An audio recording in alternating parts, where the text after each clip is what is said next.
Countdown for blast off. X minus 5, 4, 3, 2, X minus 1, fire.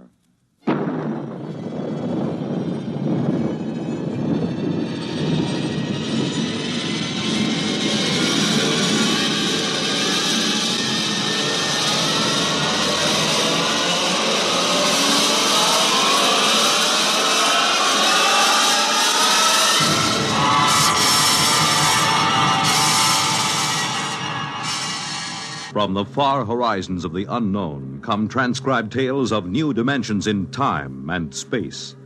These are stories of the future, adventures in which you'll live in 1,000,000, could be years, on 1,000 maybe worlds. The National Broadcasting Company, in cooperation with Galaxy Science Fiction Magazine, presents X minus 1.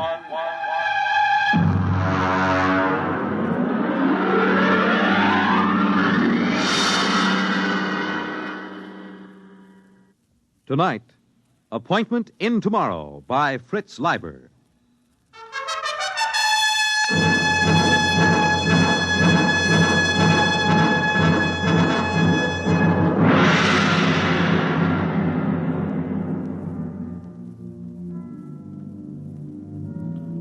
The first angry rays of the sun, which surprisingly enough still rose in the east at 24-hour intervals, pierced the lacy tops of Atlantic combers and touched thousands of sleeping Americans with unconscious fear because of the unpleasant similarity to the ray from World War III's thermonuclear weapons.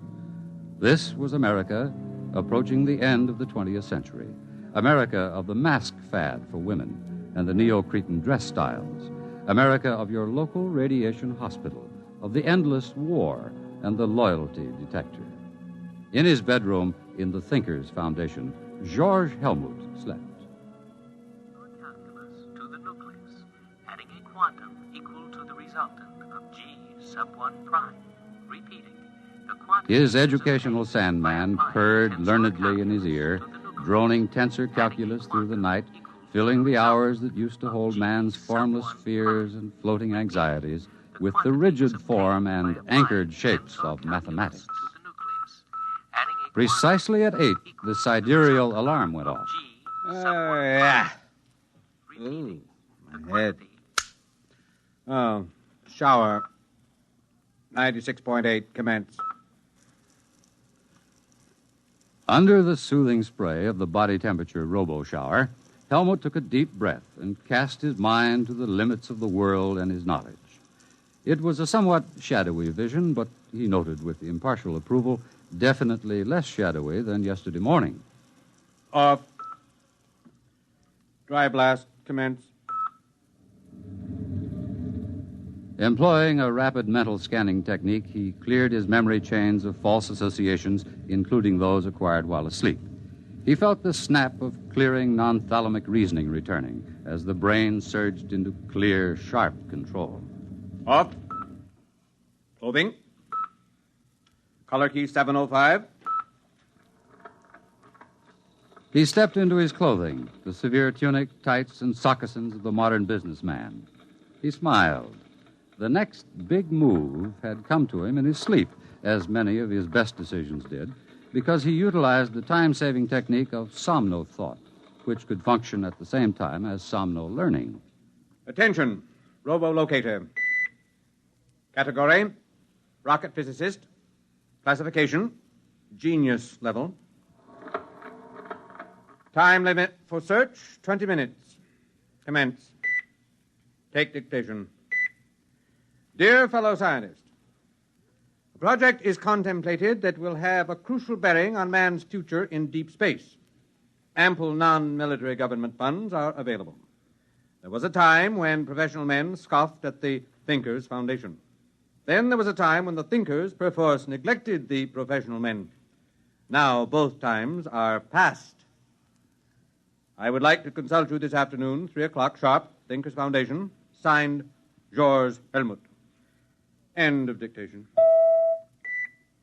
The president is waiting to see Maisie, sir. He has the general staff with him. March and peace to him. Tell him I'll be down in a few minutes.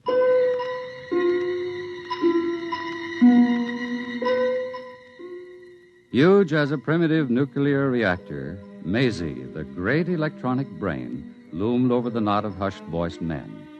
Its front was an orderly expanse of controls, indicators, telltales, and terminals, the upper ones reached by a chair on a boom. This was the machine with 1,000,000 times as many synapses as the human brain, the machine that remembered by cutting delicate little notches on the rims of molecules. This was the machine that timid cyberneticists and stuffy professional scientists had said could not be built. Yet this was the machine that the thinkers, with characteristic Yankee push, had built and named, with characteristic irreverence, Maisie. Have you the questions for the day, Mr. President? Here, Mr. Helmut. I see. The question on the Pakistan crisis is a little touchy. I don't know. If there is enough data to answer it, Maisie will do so. Well, of course, I didn't mean to. Of If course. you will excuse me, gentlemen, I will code the questions for Maisie.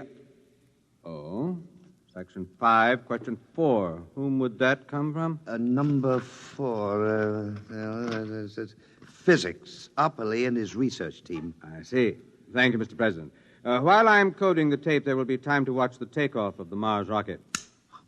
Beautiful, beautiful. Oh, I've often wanted to go to New Mexico. As a matter of fact, I've always wanted to go right through to Mars. Mr. President. My chief of staff thinks the project should be under the Army instead of the Thinkers Foundation. Mr. President, this is the way Maisie designed the project. Oh, I know. That's what I told him.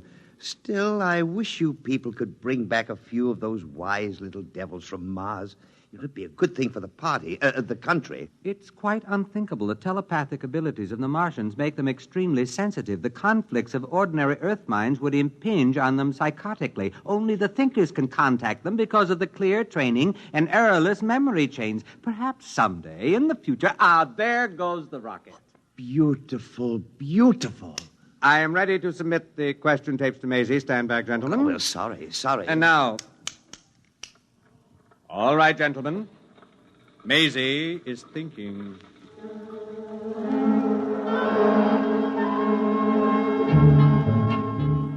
The question tape, like a New Year's streamer tossed out of a high window into the night, sped on its dark way along spinning rollers.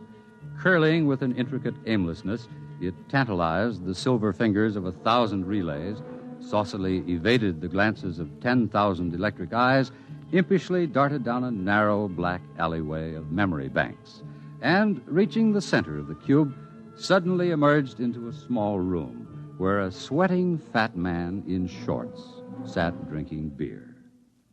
Here it comes. Get off my lap, honey. I've got work to do. Can it wait? I said get. Oh, you didn't have to do that. When Maisie thinks, she thinks. Open up another beer. Look, I'm not a robo-barmaid. Honey, do what you're told, or I'll ship you out where they'll work some of the upholstery off that frame, slopping radioactive mud. You don't have to get nasty, Jan. Here's your beer. That's better. It makes you fat. I like to be fat. It makes our relationship more poignant. Pass me the questions and get over to your keyboard. You're a greasy pig. But such an attractive pig. Start taping. Why, that dirty... What's the matter? One of the questions. Does Maisie stand for male Zell? For what?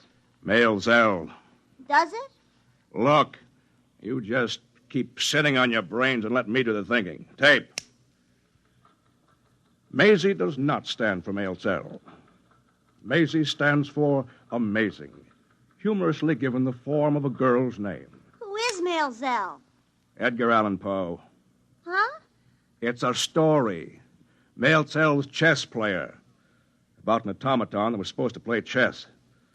Poe proved it had a man inside it. Oh, and they want to know if Maisie... They're wrong. Maisie doesn't have a man inside it. Just a lump of conceited lard. You could have hit me with that. Look at my dress. Get me another glass of beer. That must have come from the physics section of the Research Institute.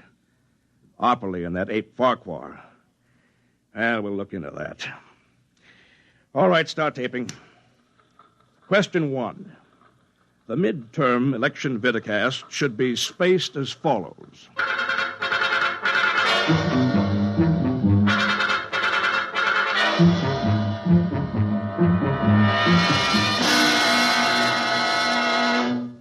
Morton Opperly's living room was quite behind the times. Instead of reading tapes, there were books.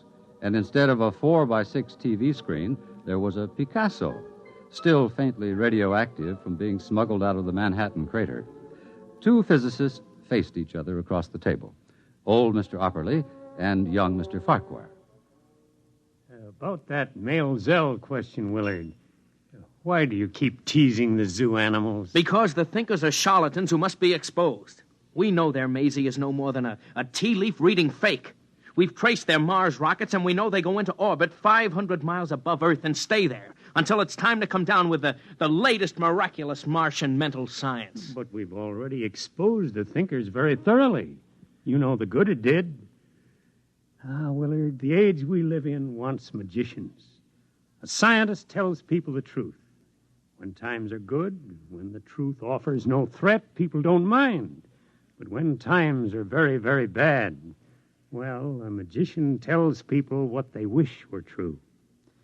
That perpetual motion works, that colored lights can cure cancer, that a psychosis is no worse than a bad cold, and that they live forever. In good times, magicians are laughed at. They're the luxury of a spoiled, wealthy few.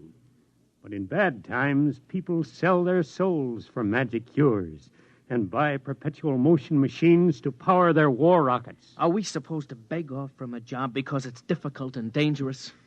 In my day, Willard, I was one of the frightened men. Later, I was one of the angry men. And then one of the minds of despair. And now I'm convinced that all of my reactions were futile. Exactly. You reacted. You didn't act. If you men who discovered atomic energy had only formed a secret league, if you'd only had the guts and foresight to use your tremendous bargaining power to... Willard, we scientists weren't the stuff of which cloak and dagger men are made. Can you imagine Oppenheimer wearing a mask or old Einstein sneaking into the White House with a bomb in his briefcase? That's not the way power is seized. New ideas aren't useful to men bargaining for power. Only established facts or lies are. What do you want to do? Surrender the world to charlatans without a struggle? The thinkers are vulnerable. Their power is based on a series of lies. All power is. The greater the lie, the greater the power. What's it based on? A few lucky guesses, some faith healing, some science hocus pocus. The power of the thinkers isn't based on what they've got, but on what the world hasn't got. Peace, honor, a good conscience. They've sent for me. Who? Jan Tregerin? No. George Helmut. I got the radiogram an hour ago. They know they'll have to produce a real nuclear rocket pretty soon, and they'll need our help. I'm afraid, Willard. You think it might be a trap? After the Mel Zell question, you think they might want to shut me up? I'm not afraid for your life. I'm worried about other things they might do to you. They'd better be worried about the things I'm going to do to them.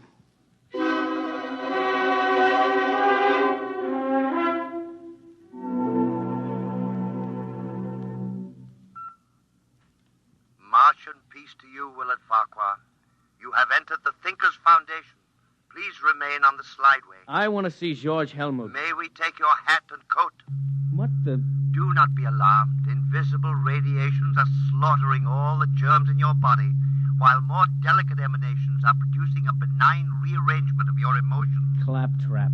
I can recognize a 14-cycle sonic note when I hear one. Where's Helmut? This way, please.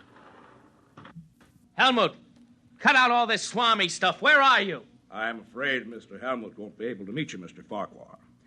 I'm Jan Tregerin. Perhaps you can have your conversation with me.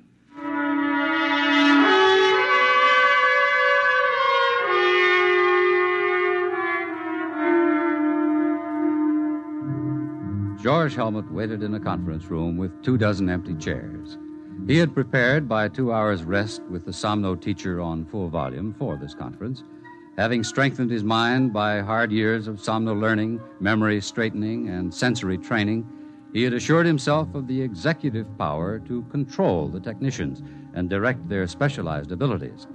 Together, they would have built the true Mars rocket. But, unfortunately, No one came. Where are they? Report. No word from the door, Master. They can't all be late. Did you check? The calls have been put through. What response? Dr. Burnside reports he received the second message just in time. What second message? The message calling off the meeting. Did he read the text of the second message back? Shall I play it back? Never mind. How was it signed? The signature? Signature, Mr. Jan Tregeron.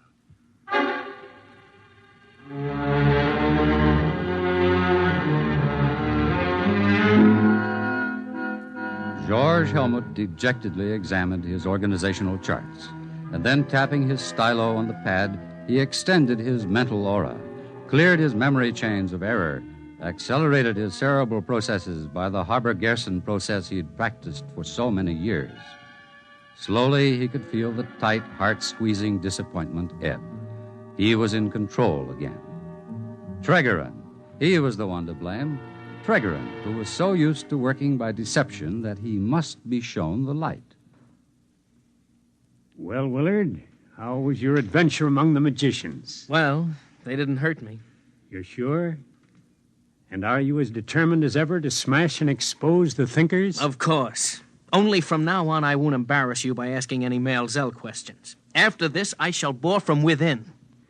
Now, where have I heard that phrase before?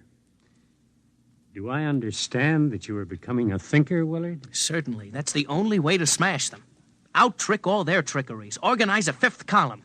Then strike. The end justifying the means, of course. Of course. I wonder if becoming a thinker doesn't simply mean that you've decided to use lies and tricks as your chief method. Well, you're working with Helmut? Not Helmut. Tregeron. I'm afraid that Helmut's career as a thinker is going to have quite a setback. Ah, well. Goodbye, Willard.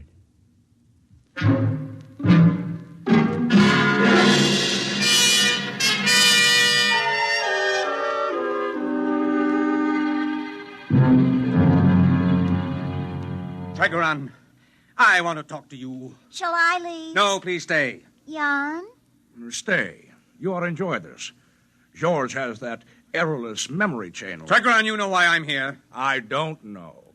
I've been sadly remiss on my precognition and clairvoyance exercise. I've been too busy with other things, other people, other exercises. But I don't need Maisie to guess. You just went ahead and canceled the conference without consulting me. You called it without consulting me. Shouldn't do that sort of a thing, George. I was absolutely sure of my ground, perfectly prepared. I visualized it. The rocket boosting up on chemical power, then setting sail. Sail? Sail? A nuclear reactor rocket. Oh, George, you're fabulous. Yes, sail. Thin streams of nuclear reflecting material and the rocket feeding meson streams behind it. I conceived it all, complete, except for technical details. George, you are a thinker. A real thinker. I know. Now, look here, George. Every man should stick to his trade. Technology isn't ours. You know as well as I do that we're going to have a nuclear spaceship and actually go to Mars someday. Are we? Yes. Just as we're going to have to build an actual Maisie. I helped you organize the thinkers. At least I was your first partner. Our basic idea was that the time had come to apply science to the life of man on a large scale. The only thing holding the world back from this was the ignorance and superstition of the average man and the stuffiness and lack of enterprise of the academic scientists. Their worship of facts, even when the facts were clearly dangerous. Splendid. Splendid. Caddy, get me another beer. I'm filing my nails. All right, all right. Everybody wanted the new world. The trips to Mars, the knowledge of the human brain. All they lacked was the nerve to take the first big step. And that was what we supplied. Here's your beer. There was no time for slow and careful plodding. We couldn't afford to check and double-check. We couldn't wait for the grudging approval of the professionals. We had to use fake stunts, tricks, anything to get over the big point. Once that was done, mankind was headed down the new road. It was easy to just heal the breach with the professionals. to make good in actuality what had been made good in pretense. Very good. The beer. We built Maisie. We built the Mars rocket. We discovered the wisdom of the Martians. We sold the people and the science the professionals had been too high-toned to advertise or bring into the marketplace. But now that we'd succeeded, it's time to let accomplishment catch up with imagination, to implement fantasy with fact. You suppose I would have gone in with you if I hadn't known that someday we'd actually make what we claimed we had already made? Oh, is that it? Jan, the day's come, and I'm the man. I've prepared myself. Caddy, clear the decks. All right. I know. You just want room to point that fat finger. I want her to stay. All right. George, look, every revolutionary wants to see the big change take place in his lifetime. But time for the second step. George, the average man's exactly where he was 10 years ago when we took over, except he's got a new god. More than ever, he thinks of Mars as a Hollywood paradise with wise men and yummy princesses, like Caddy here. Do you think I'm yummy, really? Shut up. Maisie is Mama, magnified 1,000,000 times. The professional scientists, they're more jealous and stuffy than ever. All they like to do is turn the clock back to a genteel dream world of square caps and quadrangles. Bravo! I said shut up. George, maybe in 10,000 years we'll be ready for the second big step. Meanwhile, the clever will rule the stupid. The realists will rule the dreamers. George, did you actually think you could have bossed those professionals? Nuclear scientists? Rocket physicists? Oh, now listen to me, boy. They'd have torn you to pieces in 20 minutes, and glad of the chance. George, you baffle me. You know that Maisie and the Mars trips and all that are fakes, yet you believe in your somno-learning and consciousness expansion and optimism pumping like a corn-fed yokel. There is a place for the man who has the courage to dream. Sure. In a straitjacket.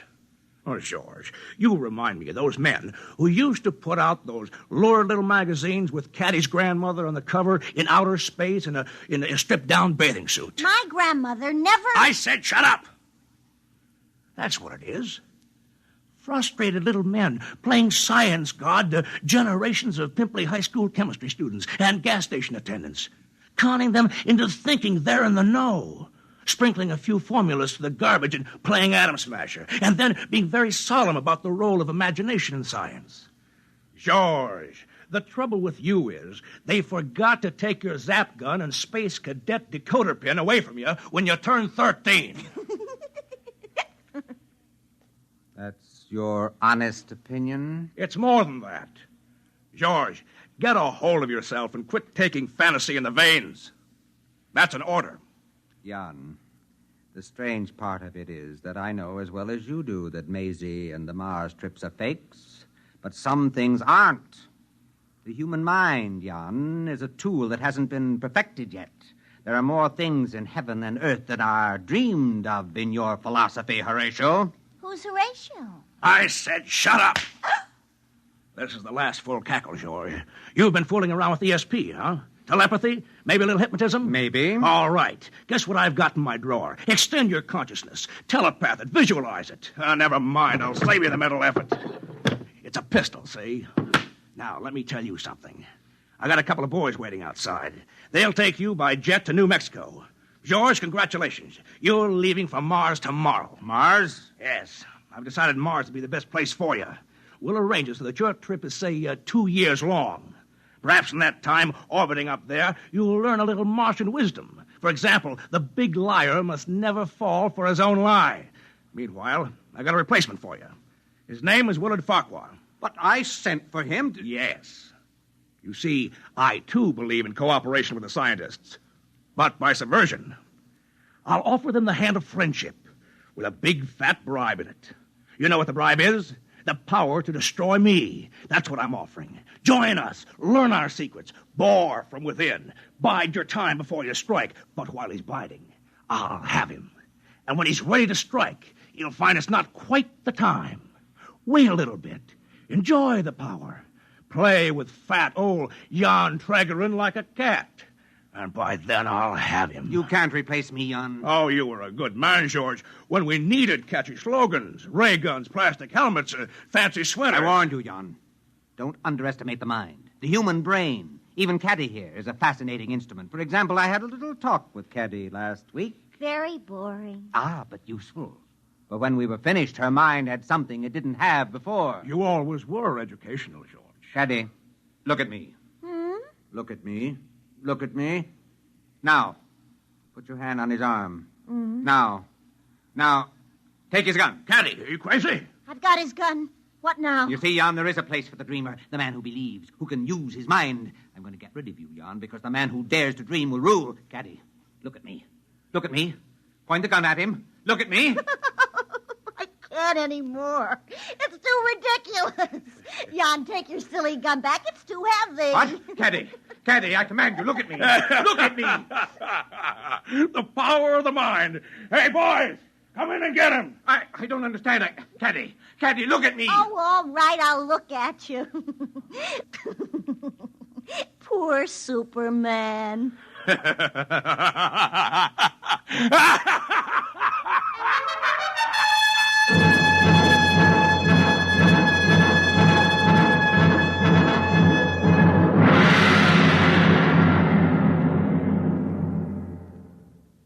You have just heard X-1, presented by the National Broadcasting Company in cooperation with Galaxy Science Fiction Magazine, which this month features You Go by E.C. Tubb, which proves that for pure, chilling horror, nothing can beat cold, hard facts. Galaxy Magazine, on your newsstand today. Tonight, by transcription, X-1 has brought you Appointment in Tomorrow, a story from the pages of Galaxy written by Fritz Leiber and adapted for radio by Ernest Kenoy. Featured in the cast were Ted Osborne, Dean Almquist, Pat Hosley, Bob Hastings, Arthur Hughes, and Charles Penman. Your narrator was Floyd Mack. This is Fred Collins. X-1 was directed by Daniel Sutter and is an NBC Radio Network production.